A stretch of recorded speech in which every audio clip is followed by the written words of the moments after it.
ওম শান্তি 29 ছেপ্টেম্বৰ 2025 সাকাৰ মহাবাক্যৰ সম্পূৰ্ণ সাৰ কথা।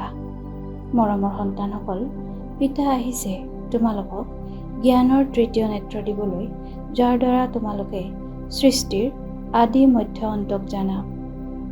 প্ৰশ্ন: সিংহী শক্তিসকলেহে কোনটো কথা সাহসেৰে বুজাব পাৰে? উত্তৰ: অন্য ধৰ্মাৱলম্বীসকলক এইটো কথা বুজাব লাগে যে পিতাই কয়, তোমালোকে নিজক আত্মা বুলি বুজা, পৰমাত্মা নহয়। আত্মা বুলি বুজি পিতাক স্মৰণ কৰা, তেতিয়া বিকৰ্ম বিনাশ হ'ব আৰু তোমালোক মুক্তিধামলৈ গুচি যাবা।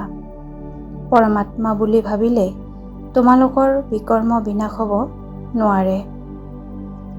এইটো কথা পৰ সাহসেৰে সিংহী শক্তিসকলেহে বুজাব পাৰে। বুজোৱাৰো অভ্যাস থাকিব লাগে। ধাৰণাৰ বাবে মুখ্য সাৰ: 1. এই পুৰণি জগতখন এতিয়া নাশ হৈ যাব, সেইকাৰণে এইখন জগতৰ পৰা সন্ন্যাস ল'ব লাগে। জগতখন এৰি কলৈকো যাব নালাগে, কিন্তু ইয়াক বুদ্ধিৰে পাহৰিব লাগে। 2. নিৰ্বাণ ধামলৈ যাবৰ কাৰণে সম্পূৰ্ণ পাৱন হ'ব লাগে। ৰচনাৰ আদি মধ্য অন্তক সম্পূৰ্ণকৈ বুজি নতুন সৃষ্টিত উচ্চপদ ল'ব লাগে।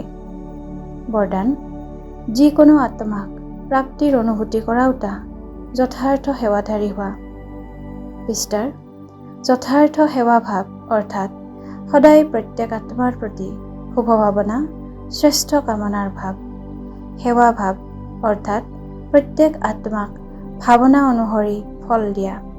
সেৱা অৰ্থাৎ যিকোনো আত্মাক প্ৰাপ্তিৰ ফল অনুভৱ কৰোৱা। এনে সেৱাত তপস্যা লগতে আছে। য'ত যথাৰ্থ সেৱা ভাৱ থাকে, তত তপস্যাৰ ভাৱ পৃথক নহয়। যি সেৱাত ত্যাগ তপস্যা নাথাকে, সেয়া নামমাত্ৰ সেৱা।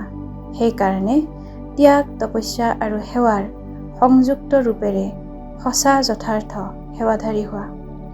শ্লোগান: নম্ৰতা আৰু ধৈৰ্যৰ গুণ ধাৰণ কৰা, তেতিয়া ক্ৰোধাগ্নি শান্ত হৈ যাব। অব্যক্ত সংকেত: এতিয়া একাগ্ৰতাৰ অগ্নি প্ৰজ্বলিত কৰি যোগ জ্বালাৰূপ কৰি তোলা।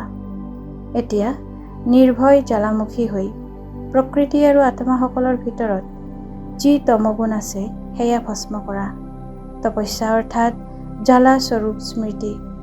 এই স্মৃতিৰ দ্বাৰাই মায়া বা প্ৰকৃতিৰ ভয়ানক ৰূপ শীতল হৈ যাব।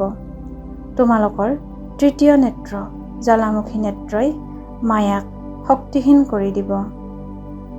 ওম শান্তি।